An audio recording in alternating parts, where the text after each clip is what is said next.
Hello, everybody, and welcome to another episode of Beyond Talking Points. So, today we're going to talk a little bit about American culture. This is an idea that my co host Matt came up with. I think it's going to be an interesting conversation because if you listen to the last episode where we talked about the media, I am very critical of certain types of extrapolations or narratives, and when I hear a phrase like American culture, I start sounding like a college postmodernist that is kind of going on some sort of tangent about epistemology and what we can actually say. And even if we do say it, what extent does it matter or mean? So we may try to ground this. I'm going to let Matt kind of steer the wheel a little bit on this one, but expect a lot of me going on long rants about how we should be skeptical of how much we know and stuff like that. And I think and I wanted to lead with that because that is the kind of episode we're going to have. I'm not going to avoid going on that tangent because sometimes we've done a few episodes where we get 30 minutes in, and my co-host here who puts up with all the garbage I say, he'll say something and it'll make me want to go on like a 20-minute side route about what we can really know. When he suggested we talk about American culture, I pretty much led with, well, this is the side tangent I'm going to want to go on. So I'm giving everybody the heads up. We're going to have that kind of argument. And I think it is worth fleshing out because I think it's important to have at least thought about that a little bit before you go into the media landscape we exist in. So I think this will be interesting to talk about it in this context. So I'll pass it over to you, Matt. You can talk a little bit about why you wanted to talk about this, and we'll go from there. And we'll see how far we can get before I totally start being obstructive. But I think it'll be fun. So bear with us as we argue and debate. So I guess I'll begin by saying that I do think there is such a thing as culture, in the sense that you can have a collection of or you can have a large group of people. They often share a common language. They often share a common religion. They often share certain kind of values or beliefs or a certain value structure. So that's really just the basic my basic claim when I'm saying when I say there is such a thing as American culture. Obviously, of course, there are groups are made up of individuals, but also there are just variations within one culture. So obviously there are nuances, and I will try to preserve the nuances as they come. But being a patriotic American like I am, I just like to think. I like to think about just the American value system, American history, just the way Americans think and think. Obviously, we stem from, or American culture, I guess you could say, stems partly from British culture or English culture. But obviously, being our own separate country now, we kind of developed our own culture. And when I say culture, of course, I'm referring to everything from language to the arts to religion and just different philosophies. Basically, just everything that kind of at some level distinguishes different groups of people across the world, or rather everything, or things related to everyday life that kind of distinguish groups of people. Meaning, of course, that even though a Frenchman and a German, even though they're both human and so they share a lot in common, there are also differences.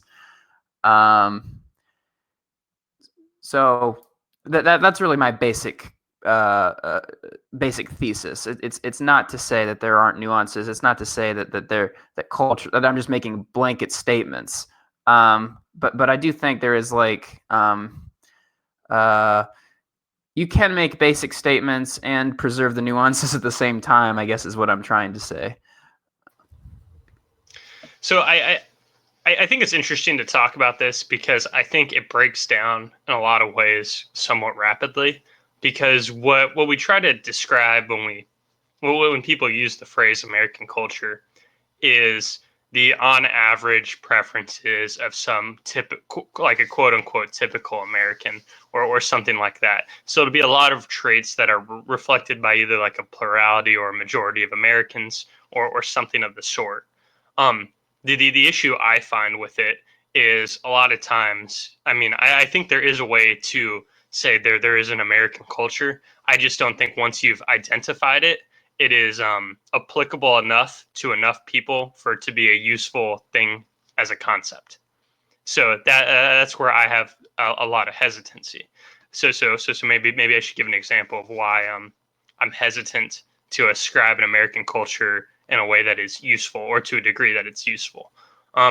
Well, so to some extent, pretty much anybody who'd be listening to this podcast, if they're in the United States, you expected it to be in English, right? So we do have a shared language.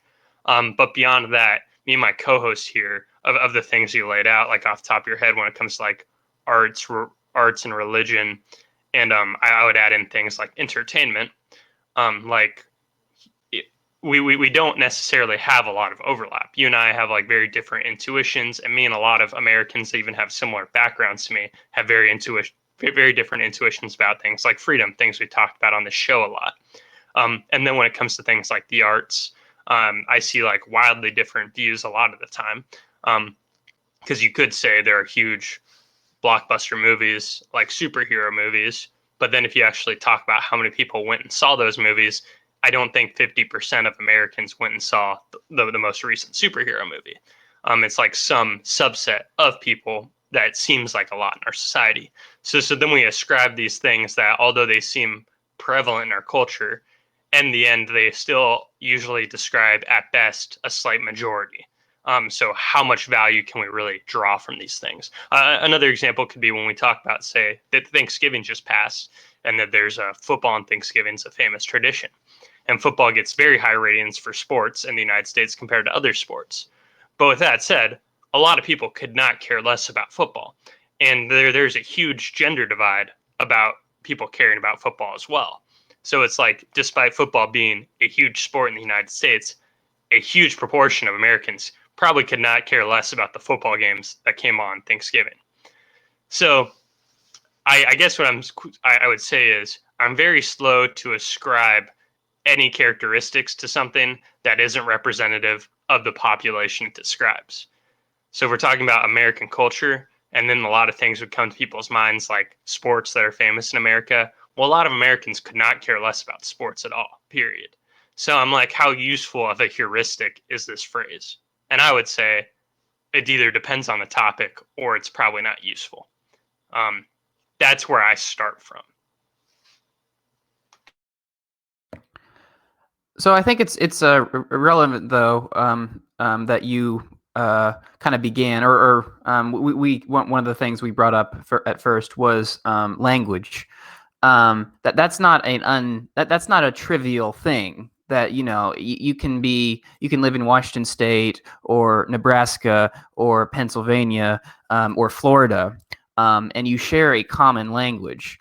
I'm not going to get into like the philosophy of language and whatnot, but it's your language basically is your world. It's how you think. It's how you process information. It's how you come up with a lot of concepts.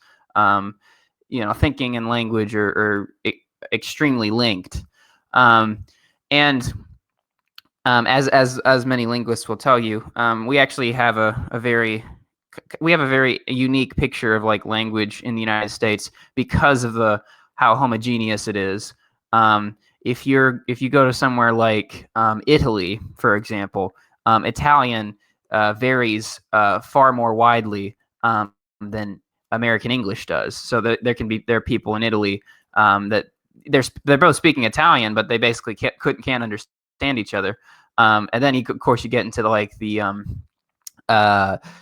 the Italian literary standard, which is basically it's like a totally different language at some level, whereas the literary standard in English is not very different from language that you and I would learned as children in the home.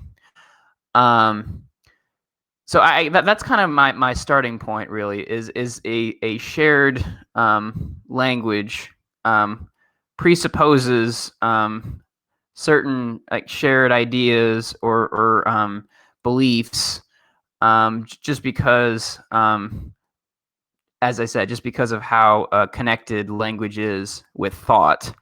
Yeah. Okay. I mean, I see that point. I think that's a relevant point. I think that's worth noting, and I don't disagree with anything you just laid out. I think the issue with that in the context of the conversation or the context of the idea of American culture is typically when people use that phrase, they are ascribing a lot more than just we all use the same vernacular and it doesn't have wide variance across a huge swath of land and a huge amount of people.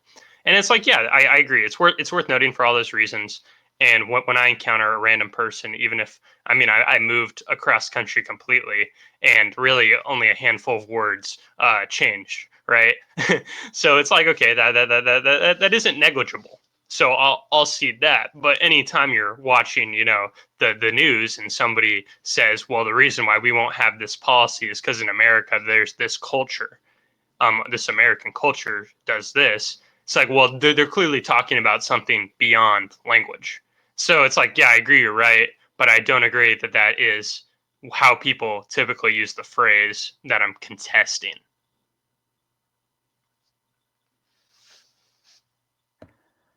So, this might be where I start making more, or start using using generalizations or making general statements that you can push back on. But I know I do think you're right. You're right in that that's how the phrase American culture is used. But I would still say it's justified. I was just laying like language is just kind of the foundation of culture at some level. So that was just like that's like the bedrock. That's the start of any conversation about culture is the language. But I think it goes beyond that. It, you know, okay, well, religion isn't something else we mentioned. America is, it's not like officially a Christian nation, but most Americans consider themselves Christian. Most Americans find some value in Christian teachings and Christian thought. Of course, Christianity, because we were settled by Europeans, that is why we were a Christian nation, because Christianity Christianity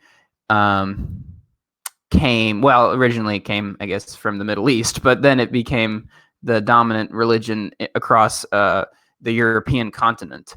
But then, then you get into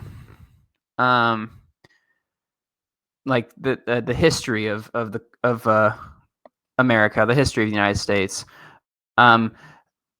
Again, some of our cultural ideas derived from Britain, or from the United Kingdom, rather. But of course, we, as everyone knows, we broke away from Britain, partly over cultural differences. You could say those cultural differences were small or trivial at some level, but they didn't seem small or trivial to the founding fathers who wanted to break away in the first place. And then we get into like a broader conversation. When we start to include, the entertainment and the arts. So there was a time when there was no there was a time when there was no such thing as American literature. But there definitely is an American literary tradition now, which is separate from the English-speaking literary tradition in places such as India or the United Kingdom. There's now, there's a tradition, of film, American film, American music. That's of course slightly. There's like those. Sorry, I'm stuttering. So these are two slightly different conversations. I brought up the history, then I started bringing up like art and entertainment. So we can take one at a time. We can start, I guess, with the historical points that I just brought up. Yeah. So I pulled up a quick Pew Pew research, so some information they had on like the identification with religion, and to some extent I think that's relevant, and to some extent I don't think that's relevant. So, for example, this is the Ben Shapiro argument of America is based on Judeo-Christian values, et cetera, and a lot of things that we take for granted, such as people being treated as, I guess Kant would say, ends of themselves. Um, that is kind of based on some level of monotheist religious thoughts, at least its historical origins. Now, I think that's like a point that you can make, and it's kind of hard to disagree with it, because you can easily cite, well, yeah, the United States has had a generally Catholic, Christian, some sort of majority in these certain holy books and their beliefs. So it's like I guess that's true, but you're kind of it's kind of making the claim more that the actual religious identification isn't as important as the assumptions within the religious identification. And I guess the reason why I think that this breaks down so quick is, well, and it's kind of even ignoring the religious identification part. I don't need to cite this Pew article because I don't think that's relevant. I shouldn't have brought that up at all. So when we're talking about the ideas that stem from these Western Judeo-Christian values and ascribing them to the subset of things under American culture and saying that this is prevalent, the problem is you can agree generally with a basic intuition and maybe potentially call that basic intuition an American value, but a lot of people either completely push back against that, or take that intuition to completely different degrees, to where in life it doesn't generally, you can't really draw assumptions from it based on society ascribing to these low level intuitions. So you're probably thinking, okay, Matt, well, what the hell did you just say? I guess what I'm saying is you can take away the value that individuals are important from basic from the basic from the basic tradition of these holy books, right? You can take away that the individual is important. Okay, well, I'll talk to you and I'll say that I'm pretty much a radical when it comes to being anti-government, because I think it dehumanizes the individual, and I don't think it respects the individual. So I'm taking these intuitions that you can ascribe to American culture, but I'm taking a radical position that describes almost nobody, right? A fraction of a percent of people in the country would identify something similar to me in terms of the political landscape. So, but then there are people who are on the political left who could value the individual, and then they can try to make a good faith argument about how they're caring for people based on these similar, I guess I put in quotes, first principles, and then argue for everything that I find abhorrent. So it's like, okay, well, you can say that we both have this background that is historically in the Western tradition, and to some extent we both value individualism. But then I would say, but to what degree we do, or in what circumstances we do, is completely different, to the point that us having the same tradition isn't that noteworthy, because in the end we still disagree on everything. So once even if you start at the same point, after each of us do the math, we get an answer that is about as far apart as possible. I mean, I guess it's not as far apart as possible, but it's very far. So at best, American culture bounds the first part, and it's like, well, that's not very useful. And all of that is assuming that people agree with Ben Shapiro's argument that we're all based on Judeo-Christian values, which I don't have like the historical background to really think about that in a super, high degree way. So I'm just accepting that as true. But I know some people dispute that, and although I probably wouldn't agree with those people, just based on the kinds of people that make that argument, and they don't usually have sound arguments on other issues, I don't want to dismiss them completely out of hand, since I don't know their case. So that's the religion side of things that you can go for, and then we'll get to the arts later. So this kind of goes back to an earlier point I made, which can be summed up in the phrase "man is a historical animal." Um, the thing that like kind of in some sense connects you and I is history.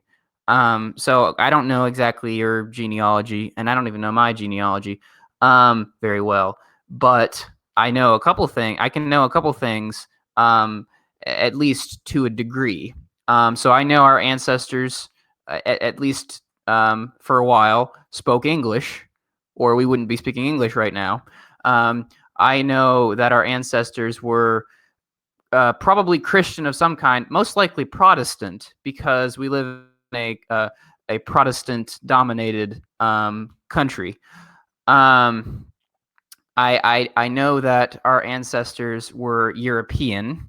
Now, of course, Europe is a continent with many different countries and many different cultures. But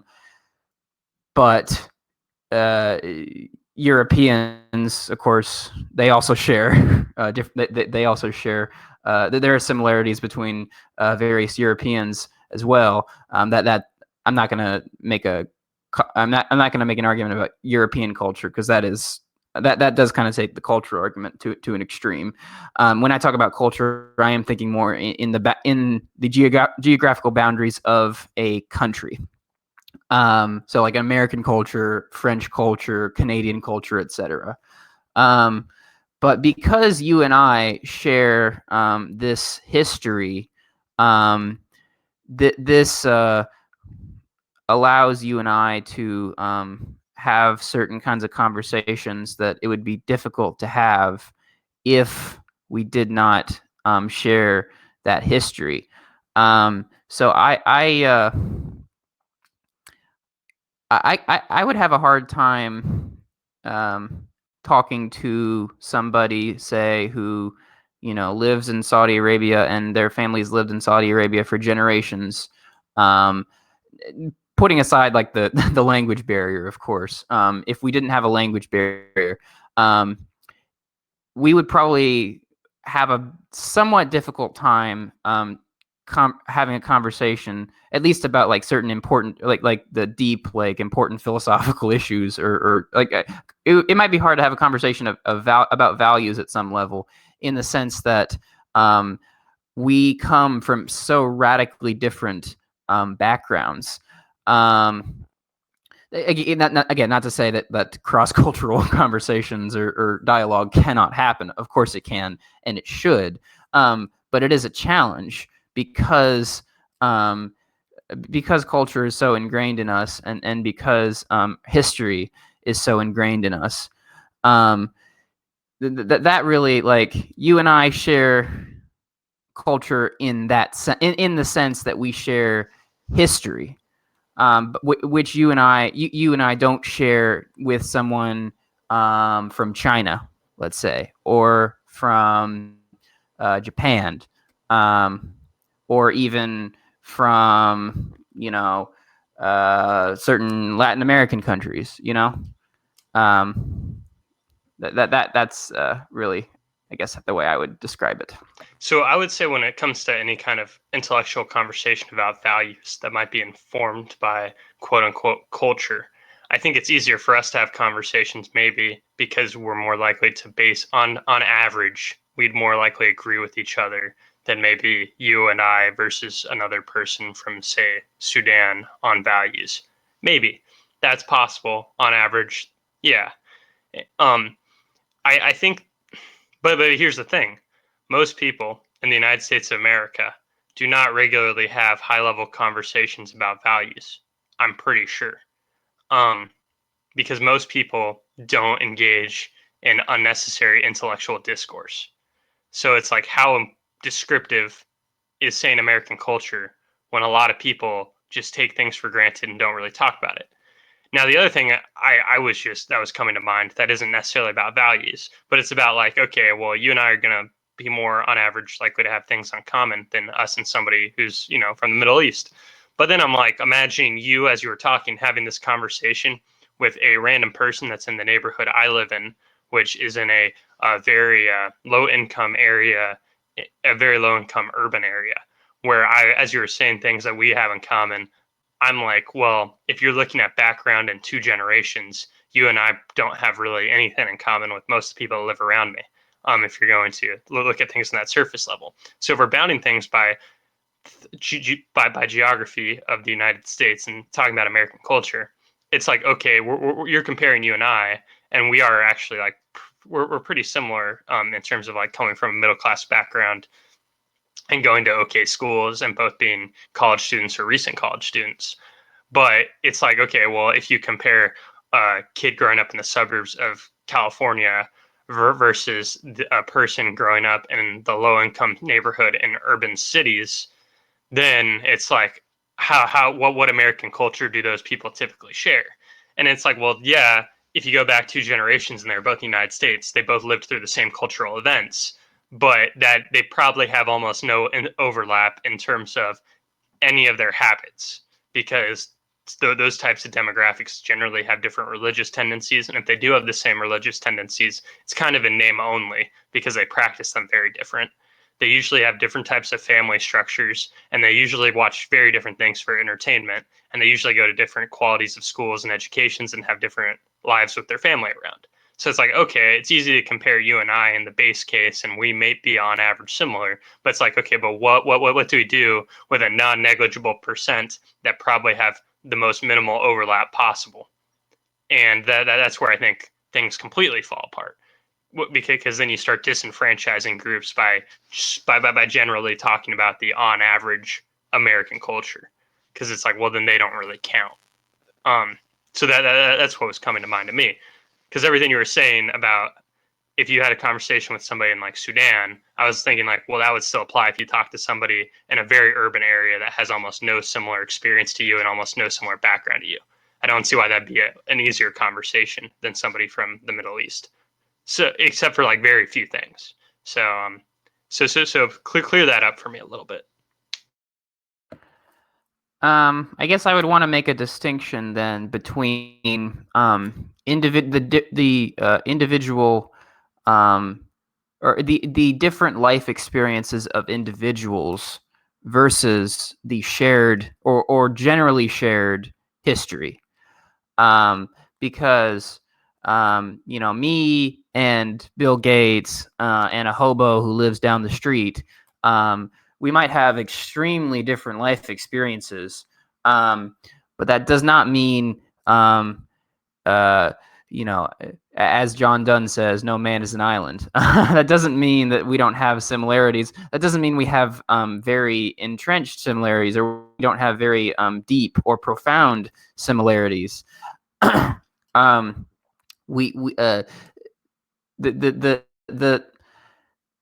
mean, I'm trying to think of another way to phrase it, but it's just I keep going back to history. History, unfolds for various reasons, and I mean, well, here okay. I think I can like talk about it in a slightly different way. Okay, so like, why do we have countries? Why do countries exist at all? And okay, someone might say, well, it's because people conquer stuff, and they say, this is my land now, and these are the borders, and you're going to do what I say because I'm the ruler now. That's obviously part of it. But another part of it has to do with the fact that people who live in the same area often share similar struggles. They often have similar experiences. They generally have the speak the same language. Again, similar religion, similar value system. It's like, and this almost gets into things like, I guess, the term of cultural evolution, but it's like, as humans spread out all across the globe, people who were who lived in the same area, formed these common bonds through common experiences, and ultimately countries were formed. again, it doesn't have to be an either or conversation. It's not as if everyone is the same or everyone is completely different. And I'm not saying that's not what you're saying, of course, but I'm just making that clear. You can have even extreme differences within members of a group or members of a particular country. People. I don't know. Let's take France as an easy example because I'm a Francophile. But it's like people who vote for Marine Le Pen, and people who vote for Macron are definitely want to take France in a very different direction.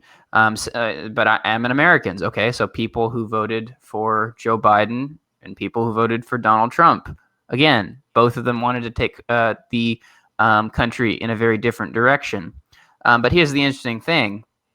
America, of course, has had political parties basically since Washington got out of office.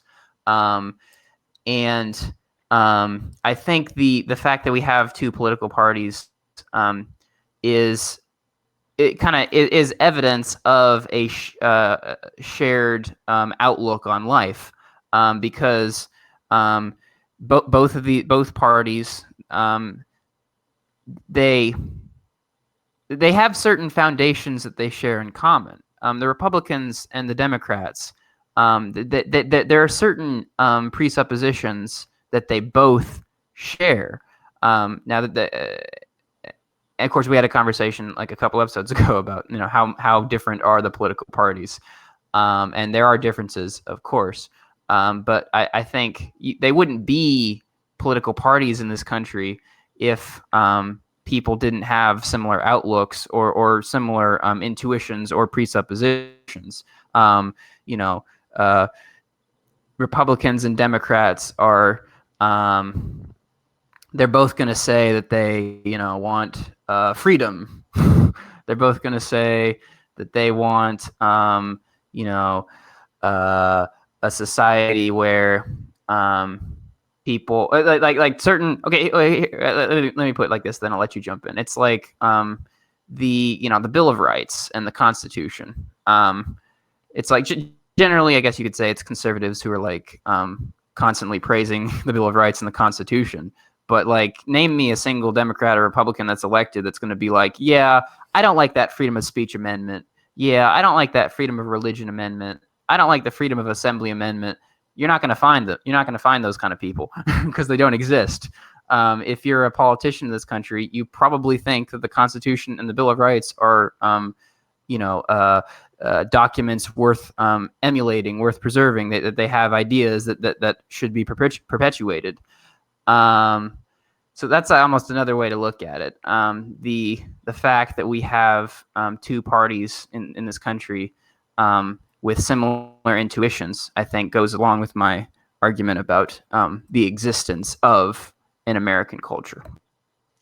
So a lot of the points I'm trying to make are, if this term exists, how much do you have to bound it, and then how useful is it actually?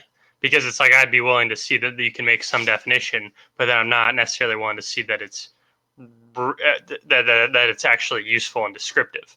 So if we lay out things that are descriptive of a lot of people in America, but then like it clearly doesn't apply to a certain population, then it's like, okay, this is American culture, and I use the phrase American culture, but I also have to remember that completely like doesn't include a large portion of Americans that stray from it. Right. So if we're talking about, say, the two-party system, and we're talking about how a lot of people have historically voted for people that say they're in favor of freedom, whether they're Democrats or Republicans, and it's not politically palatable to say that you're anti-freedom, even if somebody can argue that your positions are anti-freedom, then it's like, okay, you can argue that's American culture. But then you have to remember that, like, even if Joe Biden got historic voter turnout, a ton of people don't vote. So you can say, well, if you look at the trends in American culture, the American tradition is not voting, because most people that are Americans don't vote. Most Americans don't participate in elections. So what I'm saying is, you walk this thin line of, it's very easy to construct conflicting narratives about the same country and then ascribe it to American culture. You can say America has a tradition based on how they left Britain, and you can say things based on history. And then you can say, and I could make, and you can make claims from it. Here's another example. I could say that it's American tradition and American culture is going to a lot of public schools that are taught in a style where kids are supposed to be obedient to their teachers. And I could say that a lot of people go to work where they're obedient to a boss. So American culture plays into this history of obedience. And then somebody could go, well, no, America has high levels of entrepreneurship, especially in innovation compared to other countries. So America has a rich culture of innovation. And it's like, well, proportionally compared to other countries, we might have a higher percentage, but a lot of people go in and they're wage slaves or they're at work just following rules and learning the common narratives. So it's like, oh, you can simultaneously say American culture has clearly is about obedience to authority, and we're seeing that now, even with a lot of people upset about lockdowns. There's not that many people who are actually, uprising about it, and people are rioting in like London about lockdowns, but not a lot of people are rioting here. And America's supposed to have this rich tradition of, freedom and anti-authoritarian streak. So it's like you can make all these claims that are seemingly conflicting because it's easy to draw broad narratives. So this is why I'm hesitant to ascribe anything, because it seems like it's not useful because it almost openly contradicts itself in ways that seem pretty apparent to me. Because it's hard to argue that most people don't go to school or work and then are obedient to authorities. And it's like, well, you can say a lot of them go home and complain about their teachers or bosses, but then they're still obedient and they don't start their own ventures. So it's like, okay, well, what does this even reflect on the average American or American culture or Americans' relationship with authority?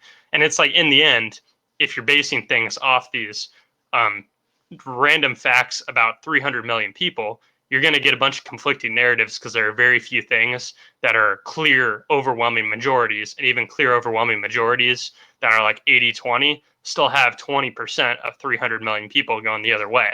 So it's like, okay, so it still doesn't describe 60 million people clearly.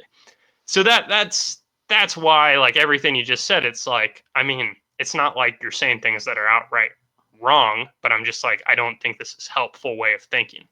It doesn't seem helpful to use these terms, or it doesn't seem to clarify anything or to show. I don't think it can be used to prove anything in an argumentative setting. Like appealing to the American culture to make a point doesn't seem like it would ever be beneficial, because it seems like somebody can always show how your definition isn't necessarily right. So it's like, well, what's the point of using this type of phrase? That's why I'm having a hard time. So I think there's like, I guess, two points I could make. Well, I'll make the first one, and then if you want to respond to what you can. If not, I'll move on to the second one. But I wanted to bring up a point you made about generalized statements about American culture disenfranchise certain groups. And I don't think that's the case, because the way I'm using American culture is anybody who lives in the United States and participates in American society, it is part of American culture. I mean, basically, the only way I wouldn't consider you a part of American culture at some level, if you really seclude yourself, is if you if you're a group of people that basically secludes themselves from the rest of the American population and just doesn't associate at some level. But there are, like, I'm not sure I can really think of any examples, or at least very few examples. I mean, what do you want to say? The Amish, like if there's a Muslim families in America, they're part of American culture. Jewish families, Catholic families, Okay, so I like that you brought that up that way, because I think this gets to the point I'm trying to make, though. Because if you broaden it out enough to include both the avant-garde retired PhDs that have written academic papers and only listen to Beethoven, and you're saying, I'm going to use a cultural phrase that will encompass both them and then 16-year-old inner city kids that only listen to music that I can't comprehend, then it's like, okay, well, you're going to use a phrase that's supposed to encompass all their views on the arts. It doesn't really appeal to anybody, or it appeals to the average. You have to pick. So it's either broad enough to include all of it, but then what kind of points can you make using a phrase to appeal to everybody, it's too broad, or you have to make it narrow enough for it to not appeal to everybody. So then it's not helpful because it only appeals to a sliver of people who agree with the majority, the plurality. So it's like, that's why it's useless. It's either too broad or too narrow because it's a generalization, and it's an extreme generalization either way. So you either have to include people who are like Wall Street Journal readers and their tastes, or it has to either include them and like the polar opposite. So whatever first generation immigrants that don't think any of the same art or literature or entertainment is the same. So it has to include both of their preferences, or it has to include the average, which wouldn't include one of them, right? So it's like, okay, you either have a definition that can't include everybody, or you have one that does include everybody. But one's either too broad or too narrow. There's no way to have a definition that is like just right. You either have to include everybody, so it's not helpful, or it has to not include people to where you can only argue by appealing to American culture in very specific ways. So that's why like the term is like a mess. You'll have to walk me through then. I guess, or you'll have to clarify as to why, if I broaden this out, that makes it meaningless, because I don't think it does. I know this guy goes to my school, and he's from a Muslim family. I would say he shares, and he's from somewhere in Asia. I've forgotten the country now, but his family moved to the United States, and I would say he is American, and I am American, and he shares American culture with me. Now his family comes from also a different cultural tradition that I don't come from. So he has certain ideas and values and outlooks that I wouldn't come from. But he is American and I am American, and I don't. That doesn't mean that American, that the word American means nothing, because again, we share a language. We share certain ideas. But you were saying earlier that includes arts and things like that. So imagine a first generation immigrant that you're talking to, and it's like, yeah, sure, they're an American.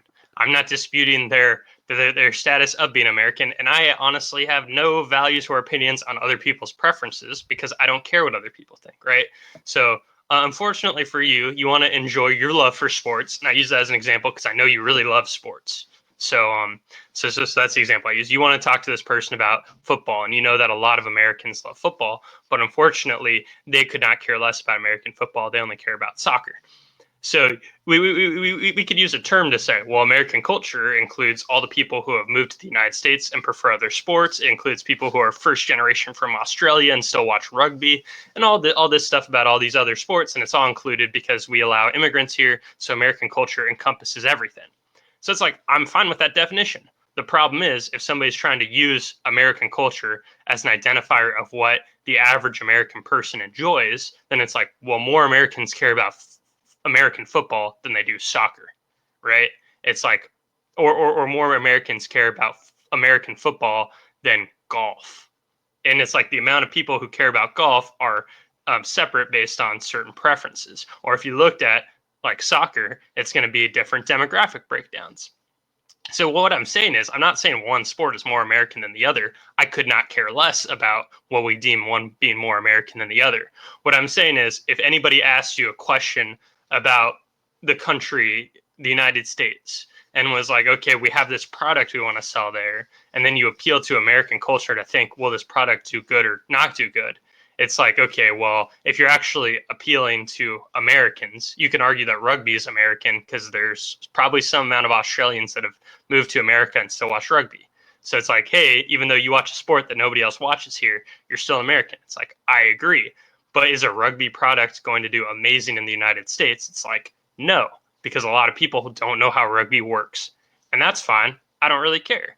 It's just, so it's kind of like, okay, we can include people who love rugby in the idea of American culture, but it's like not very helpful to include it in trying to understand things. Or when people appeal to, and I'm using sports because it's crude and easy to understand.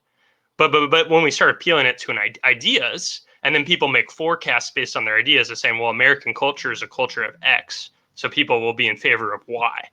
It's like, okay, well, what does that even mean? Because people that are Americans have vastly warped views compared to other Americans. And just because we're both Americans that live here and can share a same recent history doesn't mean you can draw anything from it. That's why it's a loaded term for me. Was that a better example, I guess, of getting across why it's kind of has to choose between either being all encompassing or narrow? I mean, I guess it's better in the sense I think I know what you're saying. I just disagree with it. Well, okay. So I have a question now. I'll give you this question then, because maybe you can clarify to me where I'm going wrong with this. So why should rugby be included in American culture? Because Australians have moved here and still watch rugby. It's like, why should I think just because an Australian is here and they watch rugby and they're an American, enjoying rugby to some extent is a facet now of American culture? And if I do accept that, then what implications does that have on the usefulness of the term? Because that's the problem I'm running into in this example. So I don't see a way. I don't see a way of talking about countries without using the term culture. I don't think. Well, I mean, here's another example. I'm going to sidestep your rugby example for a second here. So the guy I mentioned, the friend of mine, I think he's from Indonesia actually. And the Muslim guy from Indonesia. So like, I don't think that I wouldn't say his Islam or his Islamic values or his Islamic belief system. I wouldn't say that's a part of American culture. But the fact is, his family's moved to the United States, and so I'm sure he has absorbed in his thought process certain aspects of the American tradition or of American politics and just the American outlook on the world. So I don't have to say I'm not here, and I'm not saying that everything that an American does is necessarily a part of American culture. But I am saying, like I said at the very beginning of this podcast, we can have nuances. We can have people with very different views, very different outlooks, very different tastes, and still say they share something. They share a cultural. They have cultural ties to each other. We can still talk about American culture and speak about the nuances of the nuances of that individual differences bring into the conversation. And this is kind of where, like, I guess I have a hard time wrapping my head around certain like libertarian ANCAP intuitions, because it seems to me that most libertarians or ANCAPs do think that every man is an island, and that's just patently false. And this and this gets back somewhat into like the individualism collectivism debate, which we don't have to go down that rabbit hole. But I don't see a way that there has to be a way that we can talk about groups of people and the similarities that they share. And it seems to me that people who think like libertarians and ANCAPs, that they're not able to comprehend this because they're so stuck in this idea that of individualism. But we are not just individuals. And that kind of goes back to I share things in common with other Americans, even though I don't. Even though there's nobody in the U.S. that is exactly like me. But that doesn't invalidate that doesn't mean that I don't share things in common with you. That doesn't mean that you and I don't have cultural ties that bind us together, even though we're not the same human being. Okay. And if I can add one more quick point to what I'm saying, And this is kind of meant to trigger you. I just want to jump in and say everything you said hasn't been applicable to me so far in this rant, so I'm fine with whatever you say because it's not applying, and I'll square up why it doesn't apply to me. I think we have a misunderstanding, so that's fair. Okay, here's my somewhat triggering point. Libertarianism is a key part of, or rather, it is a symptom of American culture and American values. The Libertarian Party is almost like the quintessential American party at some level. There aren't. I'm not sure there's quite. You can really. You could probably find some slight parallels, but like libertarianism is it's a very American ideology. And so that that goes back to my point of like that's kind of another bit of proof in my mind of the existence of American culture is libertarianism. I would almost say that like if the founding fathers were like if they could find one party that would make the most sense to them from their limited 18th century perspective, it would be the Libertarian Party. I don't think the Democrat or Republican Party would really make sense to them because those parties have kind of diverged at some level from certain ideals of the founders. But like the Libertarians are kind of there like saying, no, we're kind of here to preserve the ideals of the founders. We truly care about liberty, and of course the founders spoke a lot about liberty. But when I think about American culture, I think like libertarianism makes sense. Libertarianism is like the best example at some level of a certain of America or an American outlook on the world. Even though the Libertarian Party is not in power, and most people don't vote Libertarian, I think libertarians talk about a lot of ideas which most Americans, not all, most Americans would agree with. So yeah, there's my slightly triggering point. Okay, so everything you laid out about American about libertarians and their relationship to individualism and stuff like that. So to some extent, I think it's just a complete misunderstanding and over analyzing their end argument to apply their end argument to their actual philosophy. Because I know very few. I know very few libertarians that actually want to live in the woods and never talk to anybody again. It's more people are just allowed to do what they want, and it's their prerogative. But almost every libertarian that I listen to or talk to isn't a person that wants to isolate and not associate with anybody ever again. I am sympathetic to that line of thought because I do find a lot of people very annoying, but that's why I like niches so much, and I like finding the things I like and then I identify with it a lot. And I think that works out. But the fact is, I understand the cultural influence of things. I just am making like an epistemological, almost postmodernist point that has nothing to do with my libertarianism. And I'm more saying I'm more criticizing the usefulness of terms that are supposed to be generalized, and then those terms can be defined in very different ways. And then depending on how you define them, they're going to be useful in completely different ways. And then they're often going to be then applied in ways that are not useful. So it seems silly to use this phrase because it's often used to make points that don't follow from the term. That's why I think the term is so silly. I'm not saying that there's no on average effect of certain institutions in a lot of people's lives. That's obviously true. It's obvious that if a lot of people went to public schools and a lot of public schools in the United States are ran a certain way, then there's generally this shared experience of people going to public schools that are, I guess, authoritarian to 8-year-olds. And then everybody can draw certain feelings and intuitions from this and then things that are taught and so forth. I'm not denying that those have impacts, like, because that'd be a stupid thing to say. I guess what I'm saying is when you examine a population, there are going to be huge extremes in the population, but the huge extremes aren't just extremes because it's kind of like when we talk about the idea of the working class. It's like, well, the working class or people in unions can actually have completely different priorities within that group of people. that's why I think it's so disgusting when I hear people who are essentially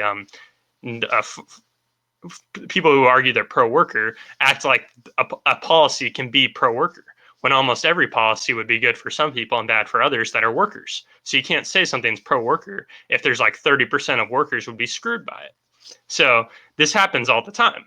So you use the phrase in your rant, and I don't even know what the whole sentence was, but I just jotted it down. You said an American outlook on the world.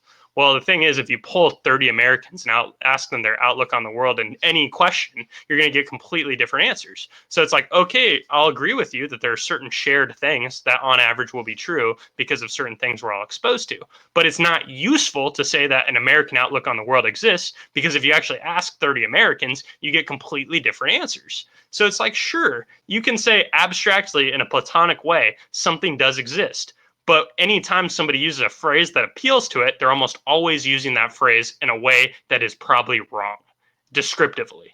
Because if you actually polled people and asked, you'd get a bunch of wrong answers. So it's one of those things where you can make up an average, or you can make up something that could be real. But if you actually try to put it in practice, it doesn't matter, and it's not necessarily applicable. And this can be applied to any issue that encompasses American culture. So it's kind of like, what's the point unless you want to narrow it down? And I think the easy answer is to narrow it down. I think the easy answer is to say, when I talk about American culture, I'm talking about things that Americans are for on average. So you'll talk about the biggest box office movies. You can talk about the most famous movies that most Americans would say are their favorites.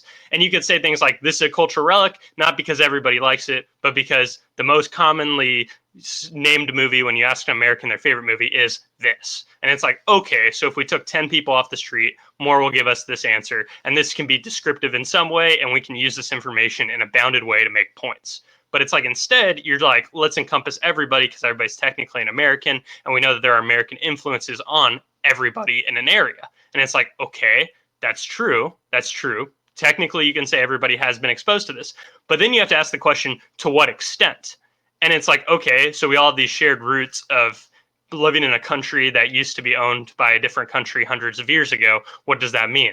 It's like, well, some people that's going to mean a lot to them or have long impacts through their family tradition. And some people that's going to have pretty much no effect in their tangible life at all. So it's going to have wide variances of uses depending on the people you're talking to, which is pretty much immeasurable. So you might as well be talking about one of Plato's theories. So it's just like, if you ever refer to it in conversation while you're trying to make an actual tangible point, it's like, we can't measure the validity of it. You're saying something abstract.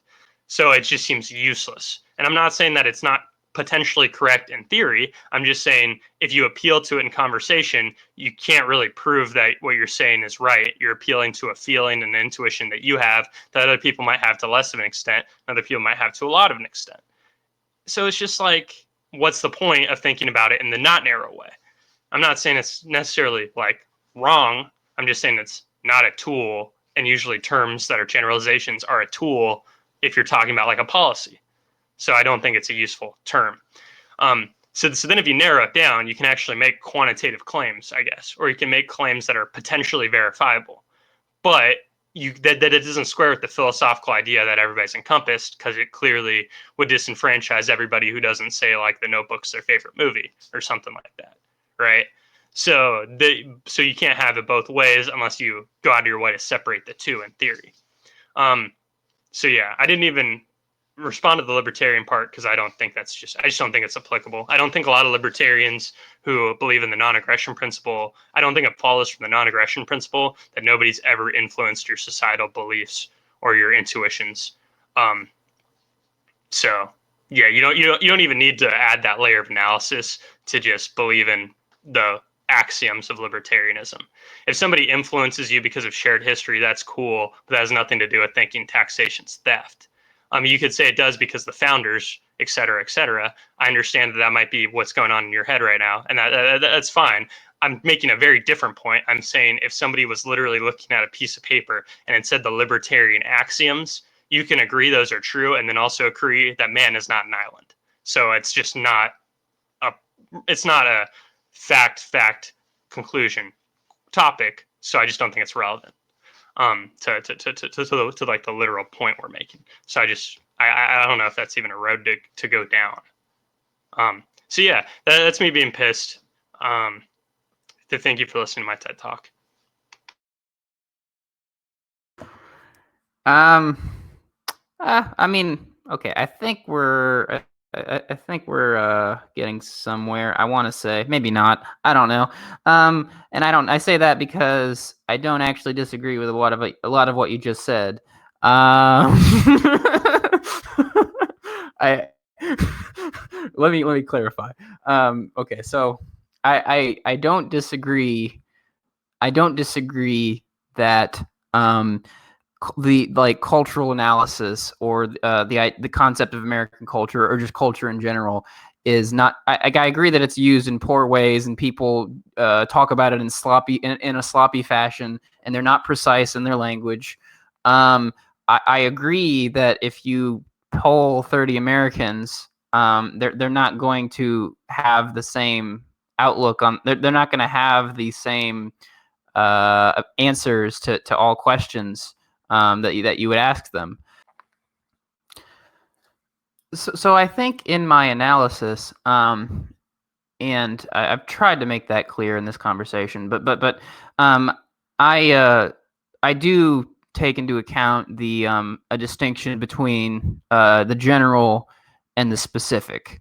So anyone who is a U.S. citizen is an American, and even you could even make the argument that even people who aren't technically citizens but live here, or like this is their permanent residence, you could even say they're Americans. They're just not Americans, they're just not Americans in the sense of being a registered citizen.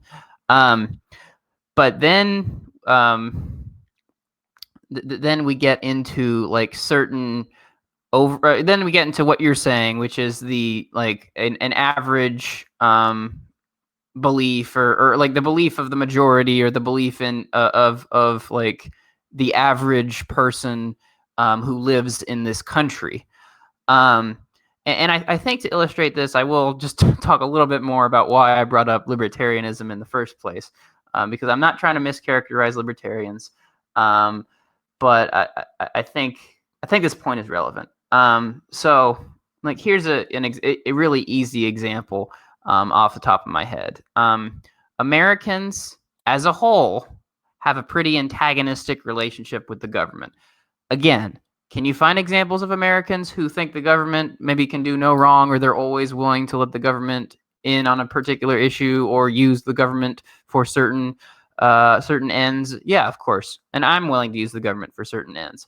But what is libertarianism all about at some level? It's at the level of, government is evil, government is wrong, you should question the government. And I think that's a very American thing to say. That's a very American argument to make. If you go to certain European countries, you don't have the same attitude. They don't have, certain. I'm hesitant to say particular countries, but I think many Europeans of different countries, they don't have the same antagonistic relationship with the government, at least they don't have the same antagonistic outlook towards the government. They see the government as your friend. I think the average American doesn't really see the government as your friend. It sees the government as, this institution just kind of gets in the way of things. Just stay out of my way as much as possible, and you're good. Libertarians, that they're all about personal responsibility and the allowing individuals to make their own choices. Again, I think most Americans would go along with that. This gets into polling, of course, which I know you don't like, but if you poll Americans, most Americans want marijuana to be legalized. Quite a few Americans probably want even more drugs to be legalized, and believe that if you're 18, you should be able to drink and get a cigarette, do what you want with your body because it's your body. So I just think that I think libertarians are. It kind of almost goes back to a strict interpretation of the Constitution, but I do think libertarians at some level are carrying the torch of values that the founding fathers espoused, for better or for worse. So I guess in short, I am willing to make. I agree with you in that we do need to be careful and not to blur the specific and the general. And I think that when I talk about culture, I am careful to I am careful to point out when I am being when I am speaking in general terms and when I am speaking in specific terms. So maybe what this episode is less about my hatred towards the phrase American culture, and it's more my hatred towards phrases that could be used often in public discord that are almost buzzwordy or heuristics. So like the example you gave, I think is really good in the sense that it's like if you compare the United States to Europe, a lot of us hate the government a lot more than Europe. But it's like so somebody in good faith can say American culture is hating the government, et cetera, and then they could cite a bunch of stuff about us hating it versus Europe, and it's like that's cool, but it depends on the measuring stick, right? Because it's easy to use that phrase like, okay, you've done that proof, therefore this is an element of American culture. But then I can sit here and I can just paint the other narrative that's despite the United States having a rich history of hating the government and fighting back against the government, in the day-to-day life, people are overwhelmingly compliant on almost everything. And there is a large faction of voters that want the government to have an increasing presence in everyday life. And a lot of people defer to experts that work in government. And I can lay out the case of, despite being more rebellious than Europe, a lot of people are obedient to the government, would not think about resisting the government, and is okay with deferring to experts in government on a plethora of issues. And then it's like, okay, well, so you can go back and forth. And in the end, it's like, well, what it comes down to is it's why talking in generalizations can be confusing and bad because we could both make a case for why American culture is either about being obedient or being a dissident. And both of us could have good reasons to back up what we have to say. And in the end, it's like, well, maybe this is why phrases that could be disputed aren't that good. And then, and it's also, it's like, and us having this conversation is 15 layers deeper than anybody on CNN would go. Because on CNN, they're the ones who throw out phrases like, obviously, that this is an American policy, universal health care, because Americans are caring. And like you and I would be like, well, what does it even mean? And then it's like, well, at least try to make arguments for our side and then our policy if we're even going to have a conversation. And I use healthcare lazily as an example, but I'm just trying to illustrate how if you throw on cable news, they're so lazy and it takes for granted whatever they're saying. You don't question it. It's just thrown out there and will never be delved into. But it's like, I just think there's a huge problem with using these terms because you can define them in about 8 different ways that are somewhat valid. And then that's why I painted the broad idea of American culture and then the narrow one is because I'm like, I think both of these are pretty valid in different contexts. But the hard part is it's hard to think of times they're useful because they're very narrow or very broad. And then it's like, what kind of points can you make? How is this useful in an argument? If somebody drops this phrase and it means this, could you ever even make a persuasive point? Or is it too vague? Is it unprovable? So it's like, the idea of this topic brought on a meta topic of what can we even understand when we talk about 300 million people at once, and what kind of narratives can we draw about 300 million people in the world today if we talk about stuff that happened 250 years ago. And I think you would confidently say we can draw some things from it. The Libertarian Party still tries to illustrate foundational values that came from the Constitution and the Bill of Rights. So there is some influence, right? You were saying that they're like the torch carriers for the founding fathers to some extent, or at least the ones that agreed on the things the Libertarian Party agrees on. It's not like they completely disagreed on a ton of issues at the time. So it's like there is some influence that clearly carries on, and that is obviously true, and that's an important thing to recognize. I guess what we're quibbling over and we've argued about for an hour is to what degree and how useful. And I would probably say generalizations in general you should be wary of. Jordan Peterson definitely has a rule on that, like be precise with your language. That's what I'm criticizing the media for. And that's why I'm just like, I don't like the phrase. Maybe it's true to some extent. It definitely is true to some extent, but I don't think it's useful. I think it's imprecise. But a lot of the points you made to back up your version of it are true. I agree. Like I'm in agreement with a lot of your examples. I just don't think it proves the whole thing that we should use it, and that's a helpful phrase. And that's why I yelled at you. And you know, you get yelled at sometimes. That's our deal. I get to yell at Matt. Matt gets to calm me down, and then I apologize profusely at the end of the episode. That's how these things work. So to some extent, we probably made some progress. So I'll let you jump on, but we should probably wrap up at some point. But feel free to open up another can of worms because I can always yell more if I need to. Well, there's just two like things I want to bring up, and well, one of them might open up a can of worms. We'll see. I'll just make two quick points, and then you can respond to whatever ones or none of them. Well, you know, it's live your life. It's a free country. Okay, so I wanted to quickly explain myself a little more when I was bringing up like libertarianism and like libertarian philosophy. So again, I'm not trying to mischaracterize libertarians, but I think a distinction between myself and libertarians is I am willing to look at people, or I am willing to put, in certain contexts, I'm willing to put an emphasis on it. This is probably a bad phrase, but I at the moment I can't think of a better phrase. Group identity. I think you agree with me, of course. Humans are social animals. Man is not an island. We agree. All right. But I'm willing to like talk about, you know, people's group identity along with their own individual identity. And I think libertarians in general, that they just, because of their presuppositions and intuitions, they just seem to think that any talk of group identity is invalid because of variations within groups. So that was really my point about that. And then the other quick point. We should stop at that point then. I guess what I'd say is I don't think they're not willing to talk about it that way. I just think they approach those conversations with extreme skepticism. And I think that extreme skepticism is worrying. I mean, is worth worrying about, because if you're talking about the workers, right?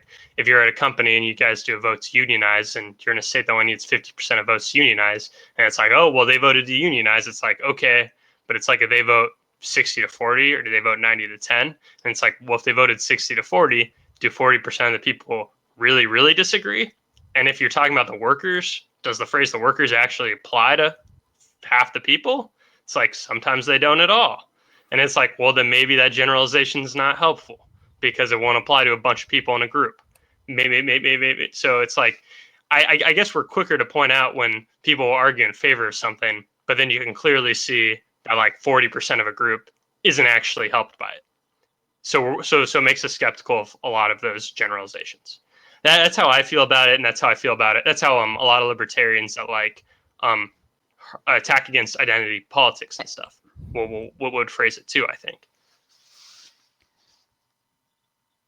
That's fair, but I would say that I'm more willing to talk about groups in terms of generalizations, because I think that is useful in as long as you're aware of what you're doing. See, I don't think people are usually aware of what they're doing. That's why I think it's so harmful. So I think that's well, I think I am. So that's all I'm concerned about, because I'm an egotist. Can I? Yeah. You can go to the second point. That's fine. I want to go to my second point. So I want to take, like, I guess what would be in your mind the most like big government guy, like one of the most big government guys in U.S. history, FDR. And I'm gonna say another possibly triggering statement. FDR was suspicious of the government. It's like, wait, what? Matthew? Why'd you say that? He did all these government programs. What are you talking about? He expanded government power. Are you crazy? He wasn't suspicious of the government. He used the government. He was suspicious of the government in the sense that he was worried, like many Americans were at the time, that due to the Great Depression, America was going to go in two directions. America was going to become fascist or communist. And both both ideologies, at least historically, have led to centralized, highly bureaucratic governments.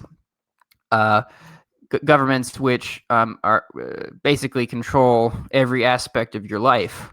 And so, what did FDR do? FDR he did use the government, but he was using the government in certain ways in order that the government did not control people. In order that the government did not have influence in other ways. So he was very specific in his in what he wanted the government to be doing, because he thought the government should not be doing very specific things that a fascist or a communist would think the government should be doing. So, and that's almost why like I have a hard time believing that like communism or fascism will ever really arise in this country, due to people's innate suspicion, or not innate, but due to the cultural suspicion of governments as a whole. So at some level, it's like even the most big government people in this country, they are suspicious of governments or of the government, but they use the government in order to they use the government for certain things in order to check the government's power in other ways. Well, but isn't like every famously fascist country deeply corrupt? And if you're in a deeply corrupt government and you're in charge of a deeply corrupt government, you'd be skeptical of government. So it's like I don't really think your argument follows in the sense that it's like those officials don't trust the government, and then they all led fascist governments too. And I think the big concern isn't that people are willing to question government. I don't think that's what keeps us from fascism. I think the real thing people are concerned about is the overwhelming compliance. So people will really raise alarms about things and say, "Oh my God, I can't believe X, Y, and Z might happen." And then it's like the odds of anybody doing anything is very low, because there's really not a reason to do anything most of the time, because you're going to put yourself at outsized risk because the government's allowed to shoot you in the head if you try to defend yourself. So it's like, well, of course we're obedient. So I don't know. It depends on the barometer you use for fascism, though, and the barometer you use for authoritarianism, and we've had arguments about that too. Because I don't know, it bugs me that I know a lot of people. One of my buddies just got a job that he's on salary for the first time of his life, and he just got paid for the first time. And then he's like, "Oh, everything Matt says is right," because wow, nobody says anything about how we all get a third of our income just robbed from us straight up, and there's nothing I can do about it except vote harder. So it's like the barometer is different for everyone. You and I disagree on the barometer. I see overwhelming compliance with people getting a third of their stuff stripped from them and then not really having a voice. I would probably argue that the founding fathers were statists, because the founding fathers, their rallying cry was no taxation without representation. And I think representation is a poor excuse of a justification for taxation, you know? So, I mean, I don't know. I do. And also on the FDR point specifically, like we each need to watch like a 1 or 2 hour video that each of us recommends, because you have wildly different perceptions of FDR. And I don't think it's only ideological. I think it also has to do with the kind of messaging that both of our sides give us about FDR. So I'm sure you know 10 anecdotes about FDR and I know none of them. And I'm sure I know 10 anecdotes about FDR that you don't know, because you hear usually the fond of FDR side, and I hear the disgusted by FDR side. So appealing to FDR is like, I'm skeptical, but it's like, I know we know different things about FDR. So yeah, but that's my rant about obedience to government, and how I don't think a leader who is skeptical of government means the government will not get worse. It's just in that situation, it's an example where FDR tried to not give them, I guess, more power to some extent because he didn't trust them. I don't know. Maybe I'm cursed from the basis of your point, because I do think we live in an authoritarian country, and you don't. So maybe I'm not the one who should be listening to what you have to say on that point, because I'm already sold that we're already there. Especially because it was illegal for me to go to my mom's house for Thanksgiving this week, and I definitely went. So maybe that's also part of why we really don't connect on any of the points on that issue. But feel free to get a last word in on that front, and then I'll sign us off, because we've been going at it for about an hour and change. Um, not sure there's much more to add to the conversation. I think pretty much what we've said is I'm willing to leave it at that. We will obviously return to this topic as we return to every single topic we've ever talked about in future episodes. You know, I always think we do make some progress sometimes. Like in this episode, I did think we made some progress on a little bit on talking about generalizations and at least acknowledging that they should be used carefully. Like you at least agreed with that, which is more than I guess I expected, because that's not a commonly held view when you talk to people. Because people will all the time throw out generalizations. I do it, and when I'm called out on it, I'm like kind of thankful for it because it means I made a bad point, and I always want to make a better point. So I do like to believe we've made ground, even though everything we argue about, like authoritarianism and consent and democracy and positive versus negative rights and FDR being a fascist, all of those things do come up every 5 episodes. So if you want to tune into the ongoing debate, you'll have to check out our next episode. That'll probably come out next week. And if you want to revisit past classics, like us talking about positive and negative rights and arguing there, or arguing about a whole slew of things, feel free to check out our catalog. You can find us on any podcatcher, or you can find our lovely faces as we get very angry at each other while we're muted, waiting for the other person to finish ranting. You can do that by searching The Anti-Philosopher and Beyond Talking Points on YouTube. I also just Googled Beyond Talking Points the other day, and if you just Google Beyond Talking Points, like I think either like our podcast either comes up or like some of the YouTube videos does. So if you're too lazy to go on YouTube and type in all the like 6 words, just Google Beyond Talking Points and you're bound to get some sort of direction to find the rest of our content. So please check that out if you have the time, and I hope you enjoyed hearing us bicker and making like incredibly nuanced points about surprisingly philosophical epistemological issues. I like to think we're better than the cable news I'm going to go back listening to in about an hour when I cook dinner. So thank you guys for listening. We truly appreciate it. And signing off, it's Mad Matt.